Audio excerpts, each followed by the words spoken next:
Modi Canada పర్యటనపై సర్వత్రా ఆసక్తి. G7 శిఖరాగ్ర సదస్సుకు భారత్ను కెనడా ఆహ్వానిస్తుందా లేదా అనే దానిపై ఊహాగానాలు చెలరేగాయి.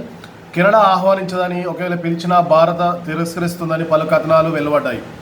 వాటిని పటాపంచలు చేస్తూ కెనడా ప్రధాని మార్క్ కార్నే స్వయంగా మోడీకి ఫోన్ చేసి ఆహ్వానించడం, అందుకు మోడీ అంగీకరించడం చకచకా జరిగిపోయాయి. గత కొంతకాలంగా క్షీణిస్తున్న భారత్ కెనడా సంబంధాల్లో ఇది ఒక కీలక పరిణామం అని చెప్పుకోవచ్చు. భారత్ కెనడా మధ్య విద్వేషం రగిల్చిన గత కెనడా ప్రధాని జస్టిన్ ట్రూడో. కార్నీకి ముందు కెనడా ప్రధానిగా జస్టిన్ ట్రూడో భారత విషయంలో అనుసరించిన వైఖరి అందరికీ తెలిసిందే.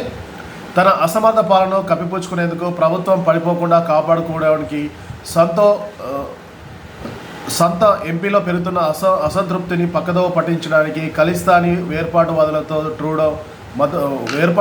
ట్రూడో మద్దతు పలుకుతూ భారత వ్యతిరేక భావజాలాన్ని కెనడాలో వ్యాప్తి చేశారు.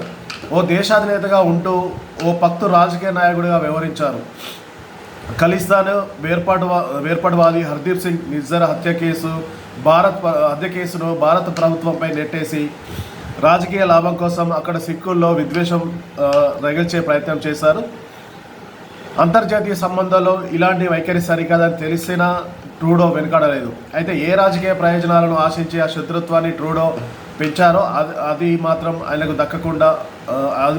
దక్కలేదు. సొంత పార్టీ నేతలే ఆయనను పదవి నుంచి దించేశారు. ఆ తర్వాత అధికార లిబరల్ పార్టీ నేతగా మార్క్ కార్నీ ఎంపికైన సంగతి తెలిసిందే. మార్క్ కార్నీ ప్రధానిగా బాధ్యతలు స్వీకరించారు. ఆ వెంటనే కార్నీ ఎన్నికలు నిర్వహించి పార్టీని విజయపథంలో నడిపించి మళ్ళీ ప్రధాని పగ్గాలు చేపట్టారు. ఎన్నికల ప్రచారంలో కూడా భారత్తో సంబంధాలను పునరుద్ధరిస్తామని ఆయన హామీ ఇచ్చారు. అయితే గత ప్రధానితో పోల్చుకుంటే ప్రస్తుత కెనడా ప్రధాని మార్క్ కార్నీకి కూడా అభిప్రాయ భేదాలున్నా, కార్నీ కూడా రాజకీయ ప్రాధాన్యాలున్నా ట్రూడోలో ఖలిస్తానీ వేర్పాటువాదులకు వెనకేసుకు రాలేదు. భారత వ్యతిరేక భావజాలాన్ని పెంచి పోషించలేదు. పైగా తన మంత్రిమండలిలో భారత సంతతికి చెందిన 4 చోటు కల్పించారు.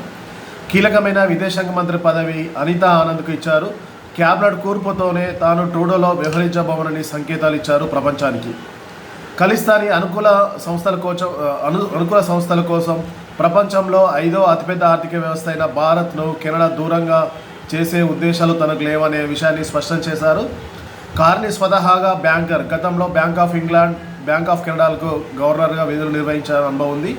ప్రస్తుత బహుళ ధృవ ప్రపంచంలో భారత మార్కెట్ ఎంతో విలువైనదే ఆయనకు తెలుసు. అందుకే కెనడా ప్రజల ప్రయోజనాలను దృష్టిలో ఉంచుకొని మోడీకి ఆహ్వానం పలికారు. దీనిపై ఖలిస్తాన్ అనుకూల సంస్థలు చేస్తున్న వీరంగాన్ని కూడా ఆయన పట్టించుకోలేదు. దేశ హితాన్ని దృష్టిలో ఉంచుకొని మోడీని పిలిచారనేసి స్పష్టం చేశారు. ప్రపంచంలోనే భారత్ అతిపెద్ద ప్రజాస్వామ్యమని అది వారికి గుర్తు చేశారు. కెనడా విదేశాంగ మంత్రి అనితా ఆనంద్కు గత వారం భారత విదేశీ వ్యవహారాల శాఖ మంత్రి ఎస్ జయశంకర్ ఫోన్ చేశారు. ఆ సమయంలోనే ట్రూడో పాలనలో దెబ్బతిన్న ద్వైపాక్షిక సంబంధాలను గాడిలో పెట్టాలన్న విషయంపై ఇరువురు చర్చించారు. ఇరువురు చర్చించి ఒక అంగీకారానికి వచ్చినట్టు తెలుస్తుంది. ఆ ఫోన్ కాల్లోనే భారత్కు G7 ఆహ్వానం ఖరారైంది. న్యూఢిల్లీతో సంబంధాలు మెరుగుపరుచుకోవడం కోసం కెనడా ఎదురుచూస్తుందని జయశంకర్తో ఫోన్లో సంభాషణ అనంతరం అనిత ఓ ఇంటర్వ్యూలో పేర్కొన్నారు. నిజ్జర్ హత్యకు భారత్ కెనడా ద్వైపాక్షిక సంబంధాలకు ముడిపెట్టబోమనేసి అన్నారు. నిజ్జర్ కేసులో చట్టం తన పని చేసుకోబోతుందని తెలిపారు. G7లో సభ్యదేశం కాకపోయినా 2019 నుంచి ఆ గ్రూపు శిఖరాగ్ర సదస్సుకు భారత్కు ఆహ్వానం అందుతూనే ఉంది.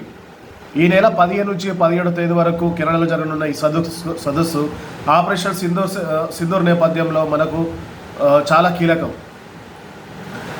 పాక్ ఉగ్రకుట్రలను ప్రపంచానికి మరింత బలంగా తెలియజేసే అవకాశం ఈ వేదిక కల్పించనుంది. అంతేకాదు ట్రూడో హయాంలో పెరిగిన శత్రుత్వాన్ని పక్కన పెట్టి భారత్ కెనడా సంబంధాలను మళ్ళీ గాడిలో పెట్టడానికి మోడీ కెనడా పర్యటన దోహదపడుతుందని భారత సీనియర్ అధికారులు చెప్తున్నారు.